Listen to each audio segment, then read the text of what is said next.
हनुमान, जय जय जय जय श्री हनुमान, जय जय जय जय जय श्री हनुमान,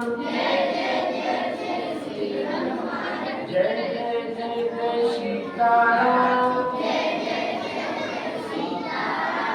आनंद में गाओ, मगन होकर गाओ। जानकी वल्लभ सीताराम, रघुपति राघव राजा राम, श्री राम जय जय राम,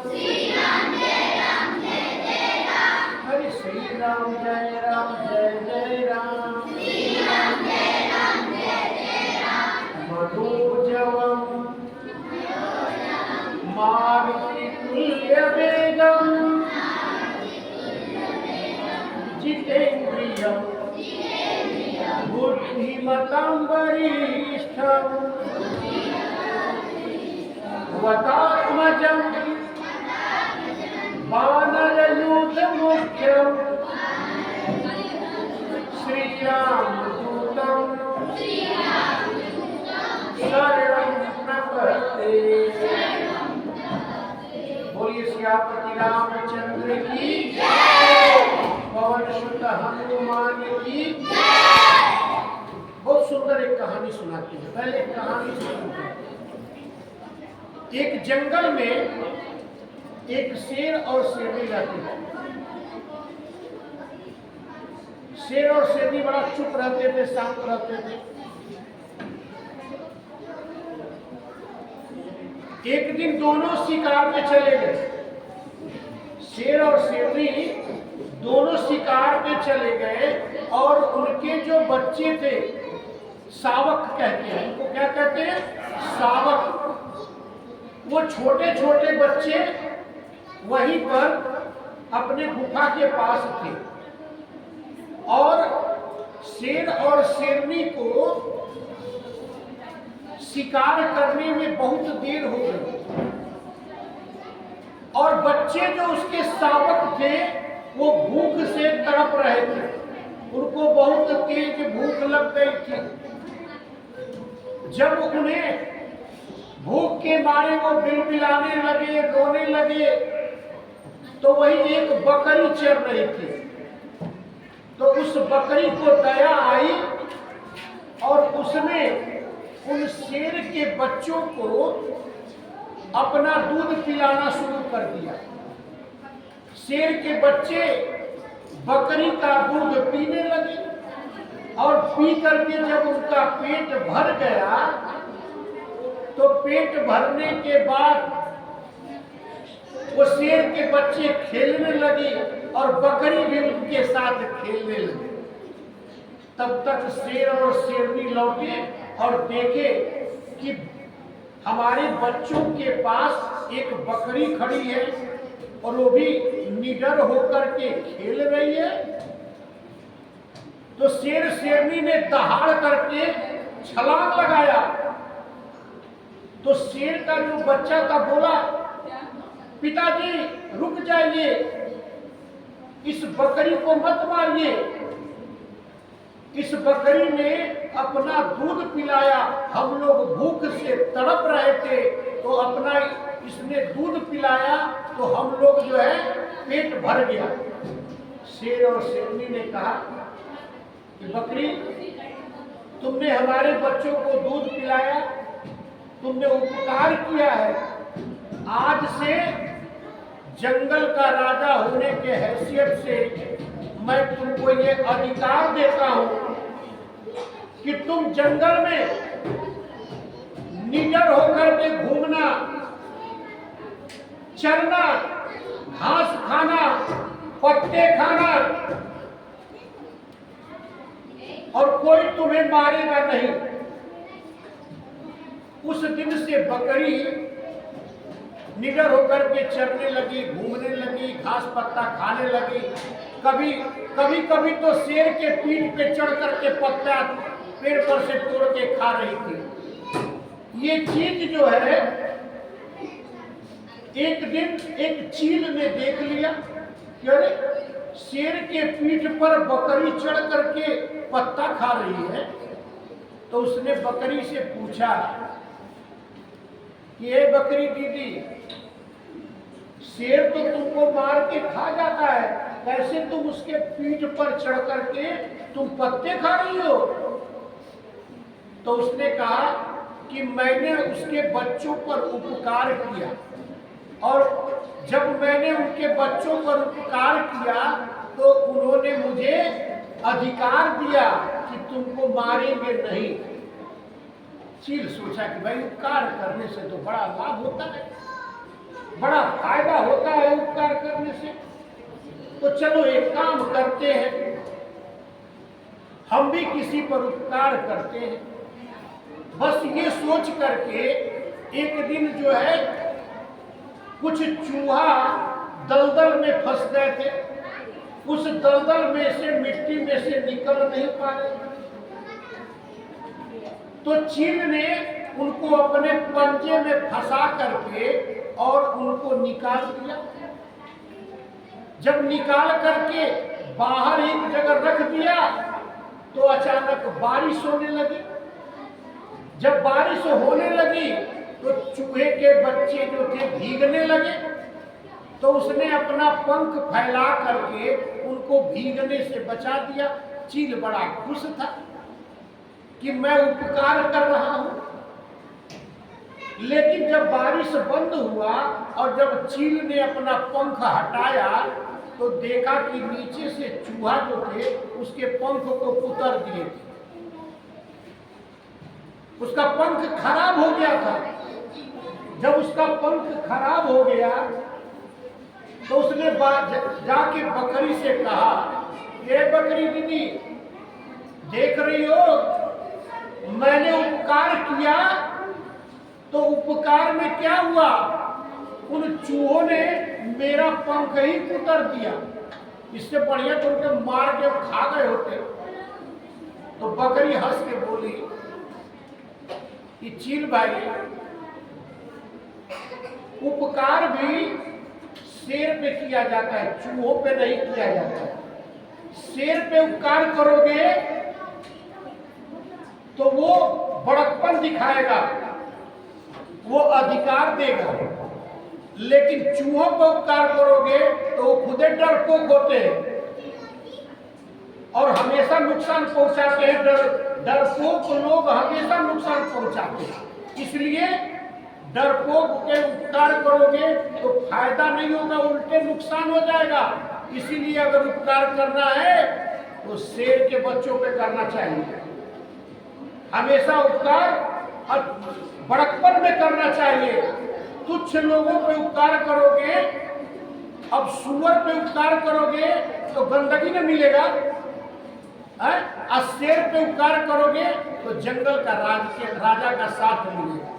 तो इसलिए बच्चों, इस कहानी से ये सीख लो कि उपकार और दोस्ती हमेशा किससे करना चाहिए, शेर से करना चाहिए। कमजोर से, कायर से, डरपोक से जो है नहीं करना चाहिए। एक बार जब गुरु वशिष्ठ जी के आश्रम में पढ़ने के लिए श्री रामचंद्र जी, लक्ष्मण जी, भरत जी और शत्रुघ्न जी, चारों भैया लोग पढ़न को गए, गुरुकुल में पढ़न को गए और कम उम्र में सभी ज्ञान ग्रहण किए। तो एक दिन जैसे तुम लोग स्कूल में पढ़ते हो तो रोज एक ही चीज नहीं पढ़ाया जाता है। कुछ चीजें तुम्हें नए नए चैप्टर पढ़ाए जाते हैं, नई बात रोज बताई जाती है। अगर कोई बच्चा बोतल पटकता है तो उसको खड़ा करा दिया जाता है और खड़ा करा करके उसको उठक बैठक कराया जाता है। जैसे आरुष है तो आरुष बोतल पटकेगा, जो बच्चे शोर करेंगे तो टीचर लोग क्या करते हैं, उन बच्चों को उनके पास जाते हैं और उनको खड़ा कराते हैं और ले जाके पीछे बैठाते हैं। जैसे आरुष कर रहा है, आर्यन कर रहा है, इधर भी कुछ जो है, कुछ बड़े भी लड़के ठीक ना, कुछ विकास करते रहते हैं। तो जब इनके बाल को काट करके और जब इनको सही किया जाएगा तो अपने आप एकदम चुप हो जाएंगे। क्योंकि जब राम जी की कथा होती है तो राम जी की कथा में मुंह पर एकदम जो है ताला लगा लो, चुप हो जाओ और ध्यान से केवल राम जी की बातों को सुनो, अपने दिल में उतारो। और जो बदकिस्मत होते हैं वही नहीं सुन पाते, क्योंकि राम जी कहते हैं कि मेरी भक्ति उसी को प्रदान होती है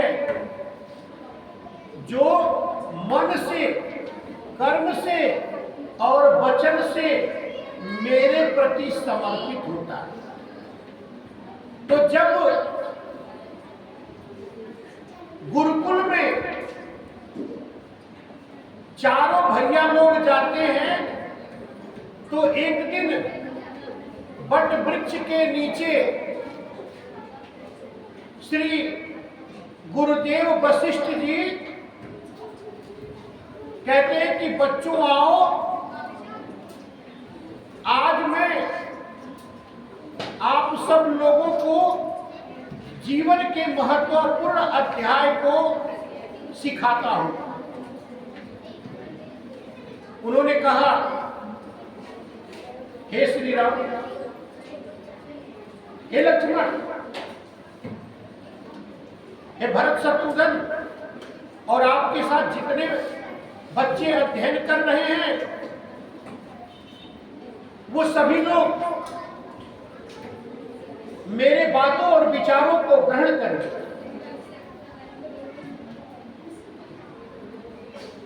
जब कोई बालक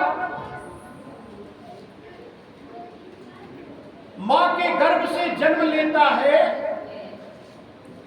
तो उसके ऊपर 5 ऋण हो जाते हैं, जिसको पंच ऋण कहते हैं। पहला ऋण होता है पितृ ऋण, दूसरा ऋण होता है देव ऋण, तीसरा ऋण होता है व्यक्ति के जीवन में गुरु ऋण और चौथा ऋण होता है एक मानव के जीवन में अतिथि ऋण और पांचवा ऋण होता है भूत ऋण। श्री रामचंद्र जी ने गुरु जी से कहा, गुरु वशिष्ठ जी से कहा, गुरु वशिष्ठ जी से कहा कि जो है ये 5 ऋण, जो 5 ऋण होते हैं, गुरुदेव इन 5 ऋणों को समझा करके कहिए, इन 5 ऋणों को समझा करके कहिए। तब गुरु वशिष्ठ जी ने इन 5 ऋणों को समझा करके कहना शुरू किया कि बोले कि हे राम, मानव जीवन में 5 ऋणों में प्रथम ऋण आता है पितृ ऋण। प्रथम ऋण पितृ ऋण आता है। एक पिता जिसको आत्मज कहते हैं, आत्मज जो आत्मा से जन्म दे, और एक जननी होती है जिन्हें मां कहते हैं, जो अपने गर्भ से जन्म देती है वो जननी है, वो मां है। लेकिन पिता अपने आत्मा से जन्म देता है, इसलिए पिता आत्मज है। इसीलिए जब शादी का कार्ड छपता है तो उस पे आत्मज लिखा रहता है। पुत्र के नाम के आगे, पुत्र के नाम के आगे अगर पिता का नाम जुड़ा होता है तो वो आत्मज होता है। पिता हमें पालन पोषण करते हैं, हमें पढ़ाते लिखाते हैं, हमें योग्य बनाते हैं, और इस योग्यता के बल पर हम समाज में अपनी पहचान बनाते हैं, अपना नाम करते हैं और पिता के नाम को रोशन करते हैं। इसलिए पिता ने हमें योग्य बनाया, इसलिए हमारे ऊपर पिता का ऋण होता है, पितृ ऋण। दूसरा बोले कि देव ऋण। मानव के जीवन में दूसरा जो ऋण होता है वो देव ऋण होता है। ये देव ऋण क्या है? तो देवता किसे कहते हैं? कभी बच्चों आपसे कोई पूछे कि देवता किसे कहते हैं, तो आप बताना कि जो हमें जीवन देता है और बदले में हमसे कुछ नहीं लेता है, उसी को देवता कहते हैं, उसी को देवता कहते हैं। मातृदेवो भव, माँ हमें जीवन देती है, इसलिए माता देवता है। पितृदेवो भव, पिता हमें जीवन देते हैं, इसीलिए पिता देवता है। गुरु देवो भव, गुरु हमें जीवन देते हैं, इसीलिए गुरु देवता है।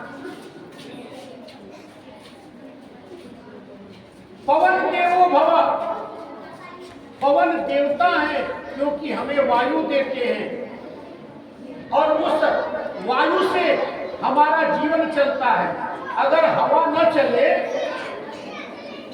यदि हवा नहीं चलती हो तो आप कितना देर जीवित रहोगे? कितना देर आप सांस नहीं ले पाओगे तो जिंदा रहोगे। इसलिए जीवित रहने के लिए पवन देव से हमें वायु मिलती है, सूर्य देव से हमें रोशनी मिलती है, ऊर्जा मिलती है, चंद्र देव से हमें शीतलता मिलती है, सुरक्षा मिलती है। तो जो हमें जीवन देते हैं वो हमारे देवता हैं। अगर देवता के बारे में कोई पूछे तो कहना कि हर वो लोग देवता होते हैं जो हमें जीवन देते हैं। जो जीवन देता है वो देवता है। अब उसके बाद गुरु वशिष्ठ जी बताते हैं कि मानव जीवन में जो तीसरा ऋण होता है वो गुरु का ऋण होता है। वो गुरु का ऋण होता है। और गुरु ऋण, गुरु किसको कहते हैं? गु का अर्थ होता है अंधकार, गु का अर्थ होता है अंधकार और रू का अर्थ होता है प्रकाश। जो अज्ञान के अंधकार से निकालकर ज्ञान के प्रकाश में ले जाता है वही गुरु कहलाता है। जो अज्ञान के अंधकार से निकाले और ज्ञान के प्रकाश में ले जाए उसको गुरु कहते हैं। और जब हमें गुरु ज्ञान देते हैं, हमें अज्ञान के अंधकार से निकालते हैं, तो वो गुरु का हम ऋणी हो जाते हैं। उस गुरु का कर्ज हमारे ऊपर हो जाता है। वो गुरु, हम उनके ऋणी हो जाते हैं। और सबसे बड़ा पाप सुन लो, गुरु कोई बात कहते हो और गुरु की बात को सुनते नहीं है तो ये महापाप होता है। ये महापाप होता है। गुरु ने जो सिखाया उसे ग्रहण करो। नहीं तो कहा जाता है कि गुरु के द्वारा जो कुछ सिखाया जाता है, जो ज्ञान दिया जाता है, अगर उसे तुम ग्रहण नहीं करते हो, उसे भुला देते हो, तो उतना ही बड़ा पाप होता है जितना मित्र की हत्या करने पर पाप होता है। जितना मित्र के हत्या करने पर पाप होता है, उतना बड़ा पाप होता है गुरु के द्वारा दिए जाने वाले ज्ञान को भुला देने के।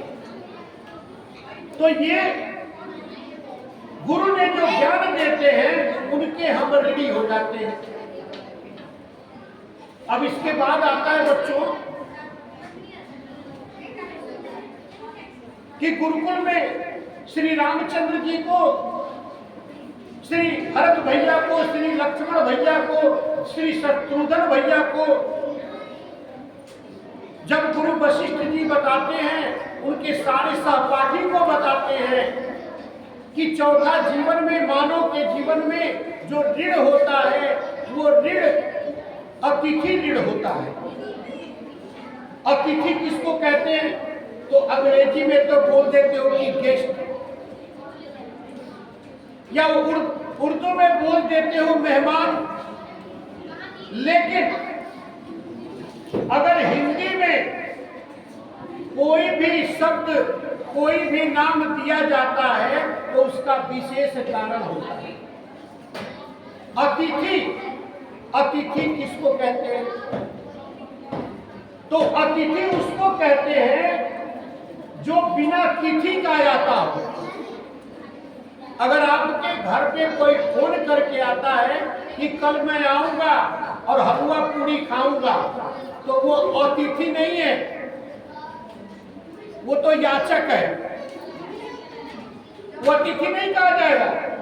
भले हम लोग कह देते हैं कि आज हमारे घर मेहमान आए हैं, अतिथि आए हैं, नहीं।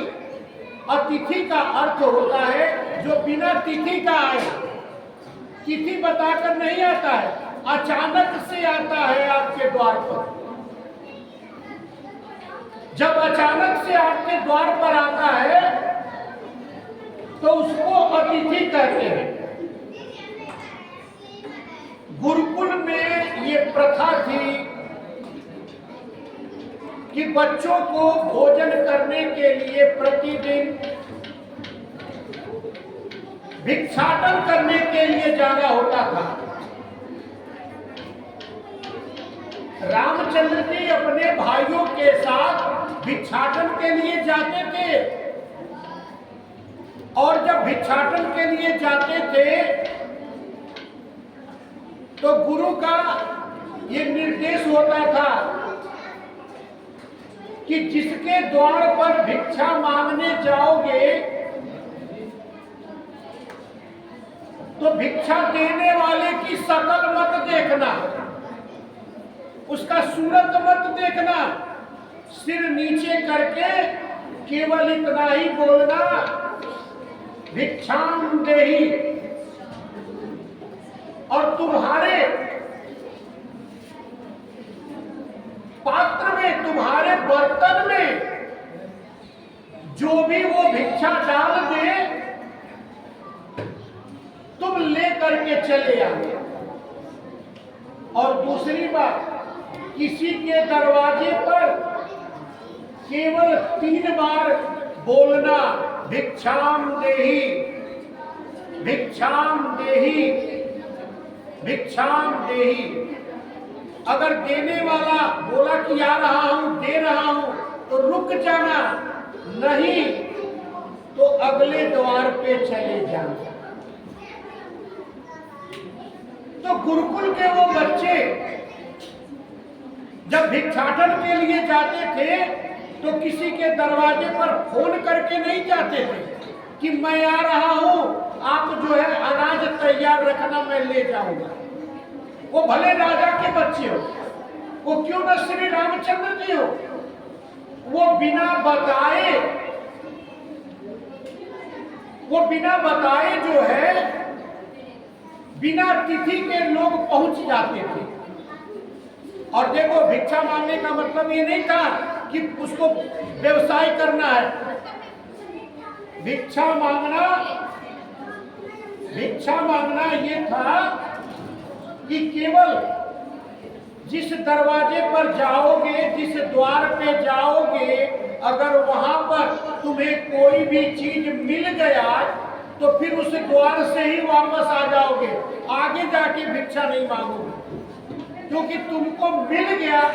तुम्हारे पात्र में, तुम्हारे बर्तन में जहां मिल गया, तुमको अनाज मिल गया, तो वहीं से लौट आओगे और ला करके गुरुकुल में उस भिक्षा को अन्न में, अन्नपूर्णा का भंडारण है, उसमें रख दोगे और वही भोजन बनेगा और तुम ग्रहण करोगे। तो लक्ष्मण जी ने देखो, सबसे इस संसार के सबसे श्रेष्ठ अगर आचार्य किसी को माना जाता है तो वो लक्ष्मण जी को माना जाता है। लक्ष्मण जी बहुत सुंदर ज्ञानी थे। तो लक्ष्मण जी ने गुरु वशिष्ठ जी से प्रश्न किया कि हे गुरुदेव, जब हम किसी के दरवाजे पर भिक्षाटन के लिए गए तो क्या हम अतिथि होते हैं? तो उन्होंने बोला बिल्कुल, क्योंकि तुम बिना बताए किसी के द्वार पे गए हो, इसलिए तुम अतिथि हो। तो बोले कि हम उनके ऋणी कैसे हो गए? तो कहे कि जो उन्होंने अनाज दिया है, उस अनाज को जब तुम ग्रहण करोगे तो किसी का, बच्चों, किसी का एक दिन अगर अनाज ग्रहण कर लेते हैं तो 18 दिन हम उसके ऋणी होते हैं। अगर किसी के घर जाकर के तुमने भोजन कर लिया तो कभी उस घर वालों से 18 दिन तक किसी भी तरह का गद्दारी मत करना। क्यों? क्योंकि तुम ऋणी हो उनके, तुम उनके ऋणी हो। एक दिन किसी का अनाज ग्रहण करते हैं तो 18 दिन ऋणी हो जाते हैं। इसलिए किसी का अनाज ग्रहण करने से पहले ये देख लेना चाहिए कि हम जिसका अनाज ग्रहण कर रहे हैं, जिसका हम अनाज ग्रहण करते हैं, वो व्यक्ति कि हम जो कर्ज हमारे ऊपर चढ़ता है वो कर्ज लेने लायक है कि नहीं है। और कर्ज उतारने का सबसे सुंदर उपाय, अगर किसी के घर भोजन करते हो तो उसको अपने घर बुलाकर, उसको अपने घर बुला करके उसको भोजन करा दो, हिसाब बराबर हो जाए। लेकिन माता ने खिलाया, पिता ने खिलाया, सगे संबंधियों ने खिलाया,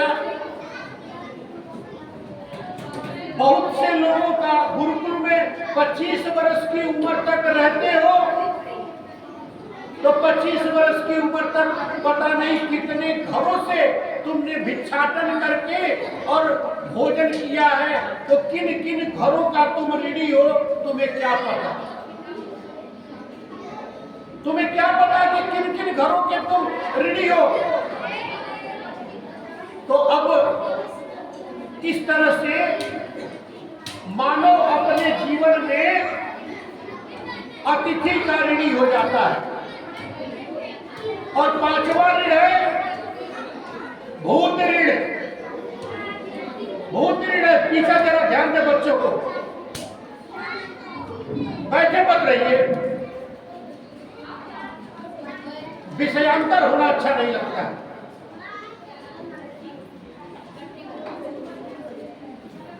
भूत ऋण होता है।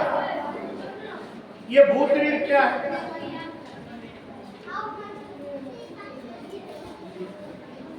तो गुरु वशिष्ठ जी बताते हैं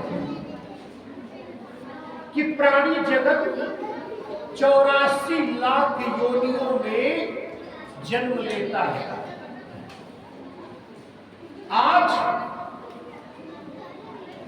आज हम लोग जिस योनि में जन्म लिए हैं इसको मानव योनि कहते हैं। मानव योनि में जन्म लिए हैं, लेकिन अगर हम अपने पिता, उनके पिता, उनके पिता और उनके पिता आज किस योनि में होंगे ये हम लोगों को नहीं पता। लेकिन अगर हमारे पिता के पिता के पिता के पिता के पिताजी नहीं होते तो आज हम लोग नहीं होते।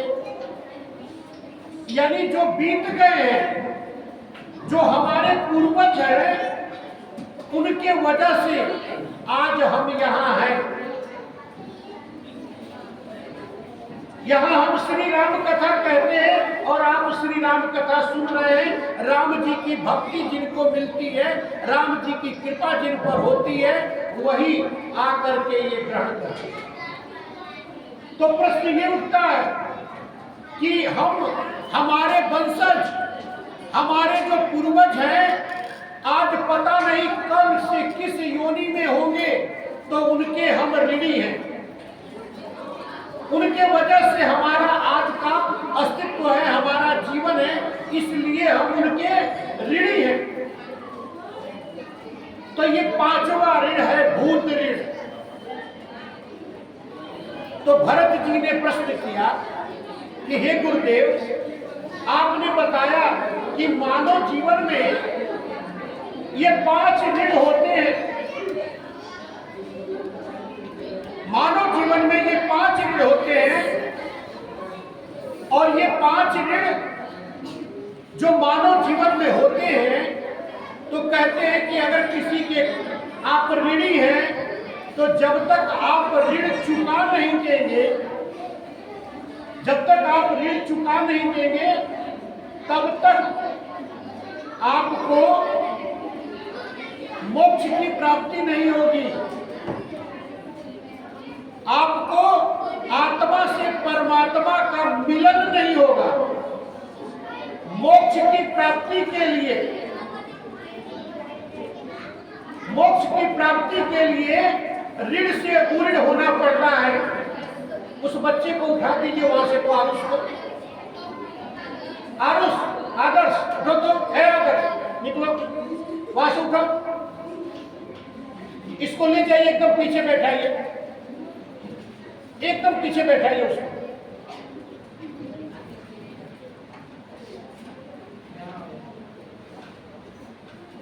और जिनको कथा सुनने की इच्छा नहीं हो, कोई बाध्यता नहीं है स्कूल में, वो नीचे जाओ और नीचे जा करके बैठ करके अपना खूब बात कर लो। लेकिन यहाँ पर श्री रामचंद्र जी का और हनुमान जी का अपमान मत करो, नहीं तो इसके पाप से तुम बच नहीं पाओगे। इतना पाप तुम्हारे शरीर पर हो जाएगा कि उसके वजह से तुम कितना कष्ट पाओगे सोच नहीं सकते हो। इसलिए अगर चाहते हो कि इस पाप से बचे और हम बात करें, तो ये जगह छोड़ करके चले जाओ, जाके क्लास में बैठो, और नहीं तो एकदम शांत भाव से, मन से, कर्म से, वचन से एकदम शांत होकर और ध्यान से सुनो। क्योंकि अगर सुनोगे तो तुम्हारे जीवन के बहुत से बंधन कट जाएंगे, दुख कट जाएंगे, क्योंकि अंतिम भरोसा केवल भगवान का ही होता है। अगर तुम या तुम्हारे घर में भगवान न करे लेकिन कोई कष्ट और कोई परेशानी आ जाएगी, तो लोगों के अगरबत्ती घुमाने, हाथ जोड़ने की भगवान इस परेशानी को दूर कर दीजिए। उस दिन बकार नहीं निकलेगा मुंह से, चिल्लाओगे नहीं, बात नहीं करोगे। उस दिन तो जो है केवल आंखों से आंसू गिरेंगे और बार बार सोचोगे कि कैसे जो है भगवान हमारे ये तकलीफ दूर कर देते। तब भगवान याद आने लगते, तब पता चलता है कि तुम्हारा सारा अनुशासनहीनता। आरुष खड़े हो जाओ, खड़े हो जाओ, निकलो। ये आरुष को एकदम पीछे ले जाइए, जाओ एकदम पीछे। जो बच्चे बात करते हो ना उनको उठाइए, वहां से पीछे ले जाइए, और नहीं तो नीचे भेज दीजिए। बात करते हो तो नीचे भेज दीजिए, नीचे जाओ।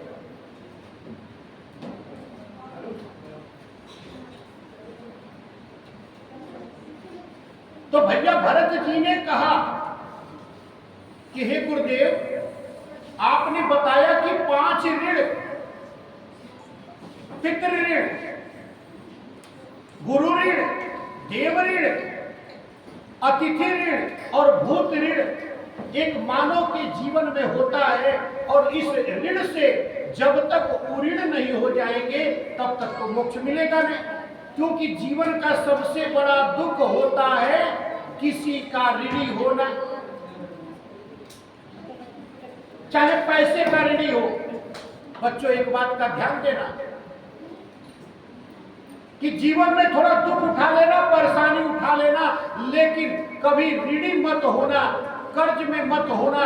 नहीं तो कर्ज में होने का मतलब जीवन का सबसे बड़ा दुख, मानसिक रूप से गुलाम बन जाते हैं। इसलिए कुछ भी करना, लेकिन कर्जा मत करना।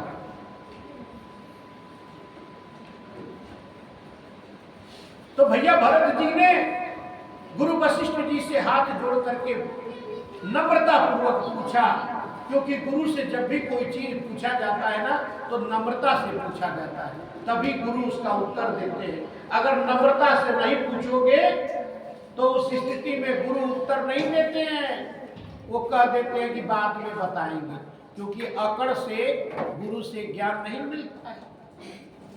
गुरु से ज्ञान लेने के लिए अकड़ता नहीं होनी चाहिए, उदारता होनी चाहिए। तब गुरु जी ने कहा कि पुत्र भरत, तुमने बहुत अच्छा प्रश्न किया। 5 ऋण, पंच ऋण, पितृ ऋण, पितृ ऋण के अलावा गुरु ऋण, देव ऋण, अतिथि ऋण और भूत ऋण से एक इंसान, एक मानव तभी पूर्ण हो सकता है जब वो पंच यज्ञ करेगा। यज्ञ का अर्थ कर्म होता है, यज्ञ का अर्थ हवन नहीं होता है, ये ध्यान रखना। हवन अलग चीज है और यज्ञ अलग है। यज्ञ कर्म होता है, तो पंच यज्ञ करना होगा। अगर पितृ ऋण से उऋण होना है तो पितृ यज्ञ करना होगा। लक्ष्मण जी ने फिर प्रश्न किया कि गुरुदेव, पितृ यज्ञ होता कैसे? उन्होंने कहा कि पितृ यज्ञ में सबसे पहले आत्मनिर्भर बनकर जब कोई पुरुष किसी कुलीन वंश की कन्या को माता पिता के आशीर्वाद से उससे विवाह करता है, क्योंकि जो माता पिता के आशीर्वाद के बिना विवाह होता है वो कभी भी विवाह मान्य नहीं होता है। वो भले कोर्ट कचहरी लिख के दे दे, लेकिन माता पिता का आशीर्वाद सबसे बड़ा मान्यता है विवाह का। तो जब एक मानव एक कुलीन यानी संस्कारी अच्छे खानदान की सुयोग्य नारी से विवाह करता है और विवाह उपरांत जब उसके भी बाल बच्चों का जन्म होता है और उन्हें शिक्षा दीक्षा पालन पोषण करके और जब उन्हें योग्य बनाकर स्थापित कर देता है, तब ये पितृ यज्ञ से एक पूर्णता की तरफ चलता है। और जब इस मृत्यु लोक में पिता की मृत्यु हो जाती है और पुत्र जब उनको मुखाग्नि करता है, पिंडदान करता है और उनका श्राद्ध कर्म करता है, तब वो पितृ यज्ञ पूर्ण होता है और वो पिता के ऋण से पूर्ण हो जाता है। अन्यथा वो पिता के ऋण से पूर्ण नहीं होगा। इसके पीछे एक सामाजिक तर्क भी उन्होंने दिया कि अगर एक पुत्र बड़ा होकर जब विवाह करके गृहस्थी बताता है और जब वो भी संतान उत्पत्ति करता है तो उससे समाज की निरंतरता चलती रहती है। तो समाज की निरंतरता को बनाए रखने के लिए पितृयज्ञ एक अनिवार्य कर्म है। पितृयज्ञ एक अनिवार्य कर्म है, अर्थात हमारे भारतीय सनातन संस्कृति में जिन बातों को बताया गया है वो समाज के कल्याण के लिए ही बताया गया। जो श्री रामचरितमानस में या श्री वाल्मीकि कृत रामायण में लिखा गया हो, चाहे श्री कृष्ण जी का संदेश गीता में कहा गया हो, हर जगह समाज के कल्याण के लिए ही कहा गया। अगर विद्यालय में ये सनातन संस्कृति का बात आप लोगों को विचार बताया जाता है तो इसीलिए कि जो चीज अपने जीवन में नहीं जानते हो उसे जान लो, क्योंकि विद्यालय में तो कुछ दिन रहोगे लेकिन समाज में हमेशा रहोगे और समाज के योग्य बन के रहना पड़ेगा। और दूसरा ऋण जो देव ऋण है उसके लिए दैव बलिष्ठ यज्ञ करना होगा, बलिष्ठ हवन करना होगा और देव यज्ञ करना होगा। तो भाई पानी देने वाले देवता वरुण देव हैं, वरुण देव से जल मिलता है, इंद्र देव बारिश करते हैं, सूर्य देव हमें ऊर्जा प्रदान करते हैं, पवन देव हमें वायु देते हैं, ऑक्सीजन देते हैं। तो भाई इनके हम ऋणी हैं तो इनको क्या करना होगा? तो देव यज्ञ में हमें इन देवताओं के दिया जाने वाला जो तत्व है, जो पंच तत्व है, छितजल पावक गगन समीर, ये जो पंच तत्व है, इस पंच तत्व को हमें प्रदूषण मुक्त बनाना होगा।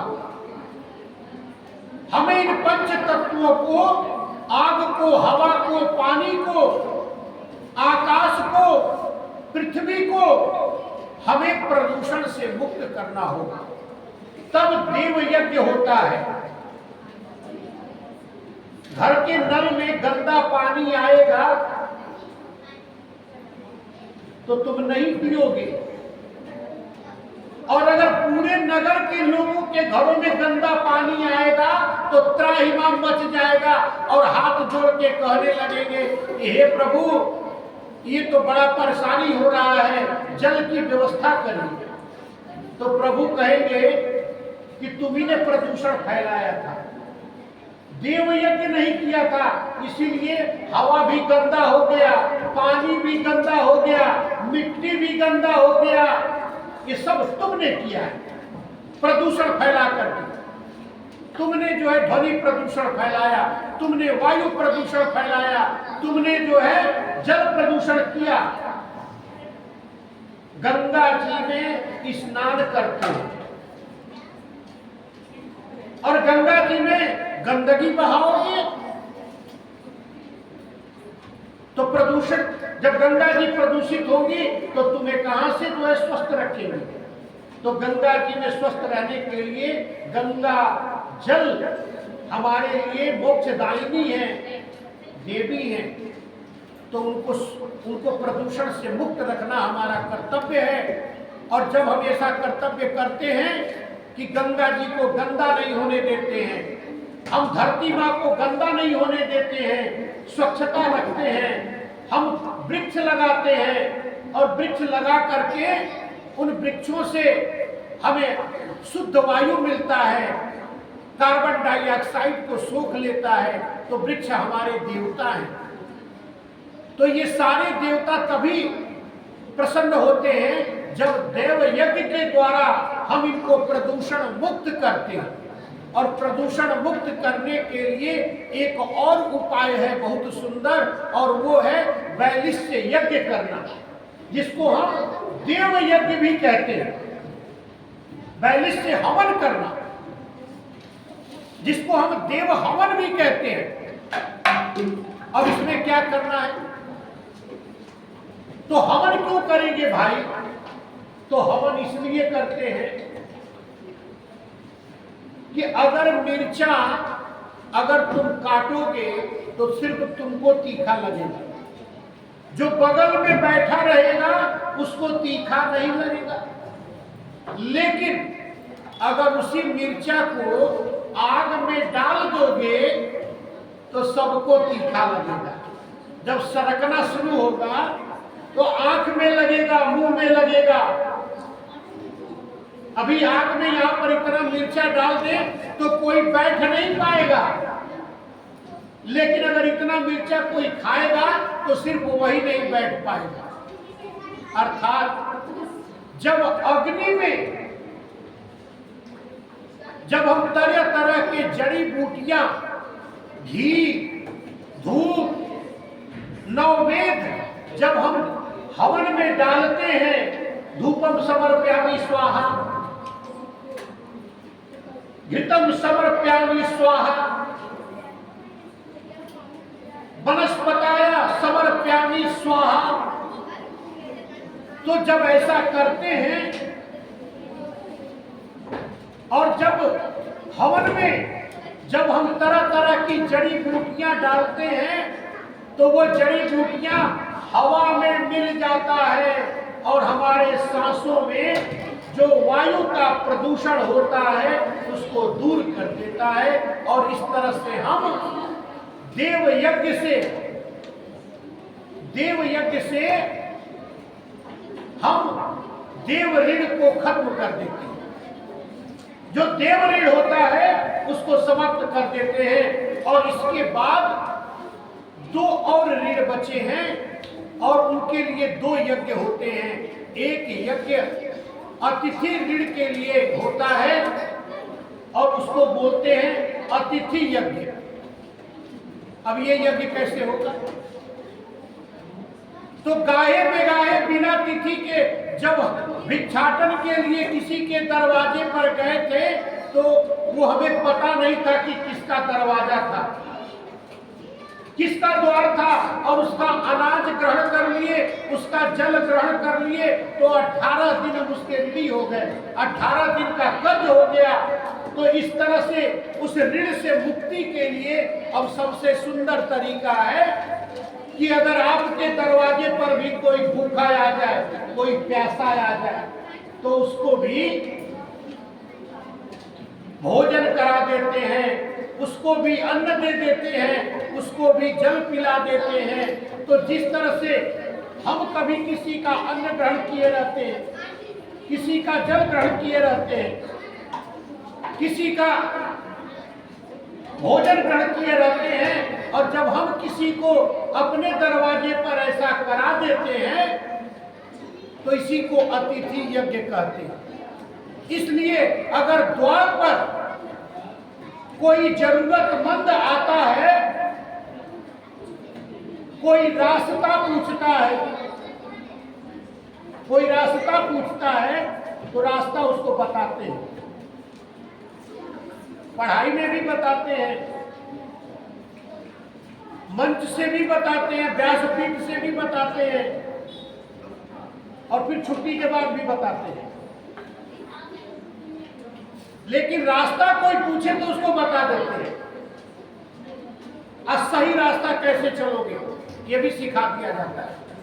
तो आप कभी अपने जीवन में भटके होंगे, किसी से रास्ता पूछे होंगे, तो किसी ने बताया होगा, तो हम उसके ऋणी हो जाते हैं। और हम जब किसी को रास्ता बता देते हैं, किसी भूखे को भोजन करा देते हैं, किसी प्यासे को पानी पिला देते हैं, अचानक जो मेरे द्वार पर आ जाता है, तो इस तरह से अतिथि यज्ञ होता है और हम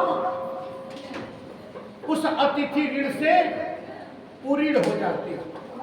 तो चौथा ऋण से पूर्ण होने का ये तरीका था। अब देखो, इसके भी पीछे हमारे सनातन समाज में सामाजिक पूरा जो है कल्याण जुड़ा हुआ है।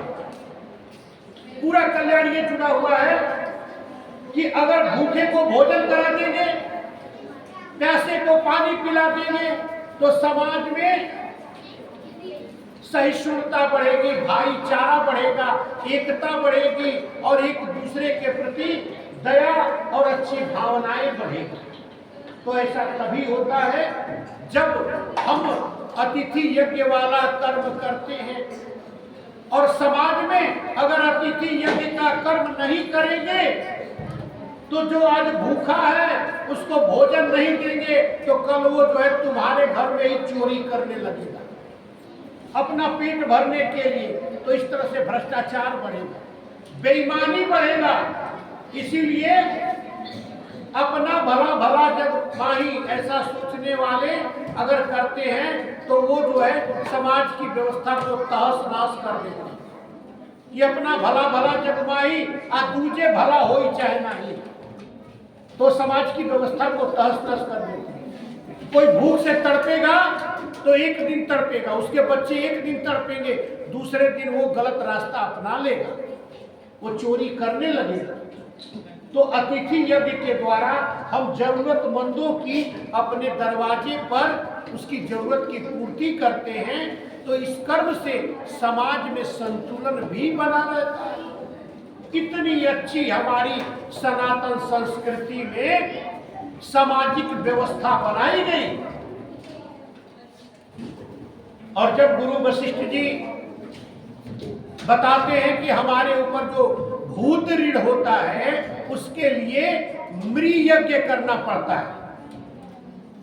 मृयज्ञ। अब भूत ऋण जो हमारे पूर्वज दादा परदादा, उनके दादा परदादा आज पता नहीं किस योनि में होंगे, किस योनि में होंगे, लेकिन जिस योनि में रहते हैं गाये बेगाहे वो हमें हमेशा संदेश देते हैं और सजग भी करते हैं। जैसे अगर तुम जा रहे हो और रास्ता बिल्ली ने काट दिया,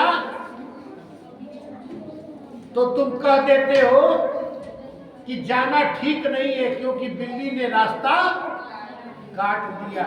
कौन जानता है कि वो बिल्ली जो इस योनि में है, कभी हमारे कोई पूर्वज रहे होंगे और हमें सजग कर रहे हैं कि बेटा आगे मत जाना, आगे खतरा है। कौवा जब घर के मंडोर पर आके बोलता है, तो कौवा जब मुंडेर पे आके बोलता है, तो हमें ये मैसेज मिलता है, लगता है कोई आने वाला है। तो हो सकता है कि वो कौवा हमारे कोई पूर्वज हो पहले के, और वो हमें संदेश दे रहे हो कि तैयारी कर लो, कोई आने वाला है। हाथ मुंह धो लो और घर को साफ सुथरा कर लो और खाने होने का देख लो, कोई कमी बेसी हो तो पूर्ति कर लो। या फिर घर में चींटियां निकलती हैं, अगर इस समय घर में लाल चींटियां निकलने लगी तो समझ लो कि भीषण गर्मी पड़ने वाली है, बड़ी गर्मी पड़ने वाली है। तैयारी कर लो, पानी की व्यवस्था कर लो, घर को ठंडक रखने की व्यवस्था कर लो और खान पान को संयम और नियमित ढंग से शुरू कर दो। पता नहीं वो चींटी हमारे कौन से पूर्वज होंगे जो हमें ये संदेश देते हैं, सजग करते हैं। कभी तुम ध्यान देना कि हमारे पहले तो मकान खपरेल के हुआ करते थे, तो हम लोगों के दादी माँ वगैरह कहती थी कि अरे जो छाटन बीनन निकला है ना उसको जो है खपरेल पे ऊपर फेंक दो। क्यों? हम लोग को नहीं पता था। लेकिन जब वो दाना चावल का खराब दाना चुन के बिन के और जो दाल का हो और अनाज का हो जब खपरेल पर फेंक देते थे तो गौरैया आती थी, चिड़िया आती थी, उन दाना को खाती थी और दाना को खाती थी तो उसमें जो कीड़े मकोड़े होते थे उनको भी चोंच से निकाल के खा लेती थी। इस तरह से हमारे मकान में, हमारे छप्पर में कीड़े मकोड़े, कीड़ा बिच्छी जन्म नहीं लेते थे क्योंकि वो चिड़िया अनाज के सहारे उनको भी निकाल के खा लेती थी। तो इस तरह से वो चिड़िया भी हमारी पूर्वज है जो हमारा जीवन सजग करती हैं, हमें बचाती हैं। तो इस तरह से जो ये पशु पक्षी, गाय है, कुत्ता है, बिल्ली है, ये तमाम जो पशु पक्षी जीव जंतु हैं कहीं ना कहीं से हमें कोई ना कोई संदेश देते हैं। और ये माना जाता है कि 84 लाख योनियों में कभी ये भी किसी योनि में हमारे पूर्वज रहे होंगे, इसलिए इनके भी हम ऋणी हैं। तो इनके ऋण को चुकाएंगे तो उसको मृ यज्ञ कहते हैं, उसको मृ यज्ञ कहते हैं। तो इनका ऋण कैसे चुकाते हैं? दरवाजे पर अगर गाय आए तो घर की पहली रोटी गाय का निकाल देते हैं और आखिरी रोटी कुत्ते को निकाल देते हैं। तो कुत्ते को रोटी देते हैं तो वो भी कभी हमारे पूर्वज रहे होंगे, वो भैरवनाथ के सवारी है। गौ माता है, वो भी कभी हमारी पूर्वज रही होगी, तो हमको भी हम जो है अपने घर से एक रोटी दे देते हैं। घर में चींटियां निकलती हैं तो आटों की गोलियां बना करके उनके बिल के पास रख देते हैं ताकि वो भोजन करके फिर अपने बिल में चली जाए, या भोजन ले करके चली जाए, आटा वहां पर छींट देते हैं। तो क्योंकि हो सकता है कि कभी वो लोग भी हमारे वंश में रहे हो और हमें भोजन कराए हो, आज उनको भी भोजन की जरूरत है, उनको भी जल की जरूरत है, उन पक्षियों को भी जो है भोजन की जरूरत है। तो ऐसे पशु पक्षी को हम जो भोजन खाने में से, देखो हमारी भारतीय संस्कृति में जब खाना खाने चलते हैं तो खाने में से थोड़ा थोड़ा सब खाना निकाल देते हैं और निकाल करके एक कटोरी में रख देते हैं और फिर चारों तरफ से जल गिरा के प्रणाम करके और तब भोजन करते हैं। तो वो जो भोजन निकालते हैं वो ले जा करके पशु पक्षियों को दे देते हैं। अर्थात वो पशु पक्षी कभी हमारे पूर्वज रहे होंगे, इसलिए जब उनको हम दे देते हैं तब हम उनके ऋण से उऋण हो जाते हैं। इसी को मृ यज्ञ कहते हैं। इसका भी देखो सामाजिक व्यवस्था में कितना महत्व है कि जो जीव जंतु हैं उनका भी ख्याल रखने के लिए भारतीय सनातन संस्कृति में बताया गया। यानी इस 5 ऋण से उऋण होने के लिए सामाजिक व्यवस्था में जो 5 यज्ञ करने की बात कही गई, और ये जो 5 यज्ञ जो कि पितृ यज्ञ, देव यज्ञ, अतिथि यज्ञ या फिर से मृ यज्ञ है, या हमारा जो है गुरु यज्ञ एक जो अभी बचा है, तो गुरु यज्ञ क्या है? गुरु ऋण से कैसे उऋण होंगे? तो गुरु यज्ञ क्या करते हैं? गुरु यज्ञ में गुरु के द्वारा जो कुछ भी पढ़ाया गया है उस पढ़ी हुई चीजों को दूसरे को पढ़ाओ, शिक्षा दो। यानी जो ज्ञान ग्रहण किए हो वो दूसरे तक पहुंचा दोगे तो गुरु ऋण से उऋण हो जाओगे। और जो गुरु ने ज्ञान दिया है अगर वो ज्ञान तुम दूसरे को नहीं दोगे, उसे भुला दोगे, तो उतना ही बड़ा पाप होगा जितना एक मित्र की हत्या करने का पाप होता है। इसलिए गुरु के द्वारा जो ज्ञान दिया जाता है वो ज्ञान तुम दूसरे को दोगे, तो इस तरह से तुम गुरु के ऋण से उऋण हो जाओगे। इसे गुरु यज्ञ कहा जाता है। तो जरा सोचो, ये भी कितना अच्छा सामाजिक व्यवस्था बना। कि जब हम ज्ञान ग्रहण करेंगे और दूसरे को वो ज्ञान देंगे तो ज्ञान का विस्तार होगा, ज्ञान का हस्तांतरण होगा और दूसरे लोग भी समाज में शिक्षित बनेंगे, ज्ञानी बनेंगे। और दूसरे लोग जब समाज में ज्ञानी बनेंगे, शिक्षित बनेंगे तो हमारा पूरा समाज शिक्षित हो जाएगा। कितना सुंदर व्यवस्था हमारी भारतीय संस्कृति में पंच ऋण और पंच यज्ञ का। जब गुरु वशिष्ठ जी ने जब भैया रामचंद्र जी को, भैया लक्ष्मण जी को, भैया शत्रुघ्न जी को, भैया भरत जी के साथ सारे सहपाठियों को जब इस पंच ऋण और पंच यज्ञ का ज्ञान कराया, तब उन्हें पता चला कि इस संसार में क्यों जो है भारतीय संस्कृति को, भारतीय सनातनता को, भारतीय धार्मिकता को क्यों श्रेष्ठ माना गया।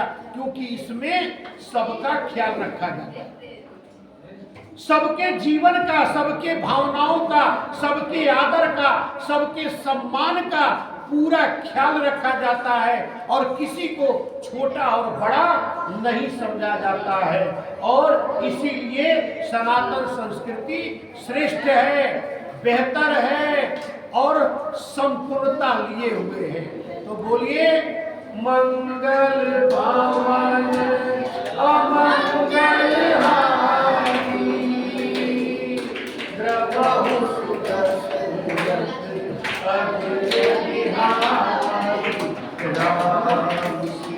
राम सिया राम जय जय राम, राम सिया राम जय जय राम। बोलिए रामचंद्र की, पवन सुत हनुमान की, वृंदावन बिहारी लाल की, भैया भरत लाल की, भैया लक्ष्मण लाल की, भैया शत्रुघ्न लाल की, श्री गौरी शंकर भगवान की।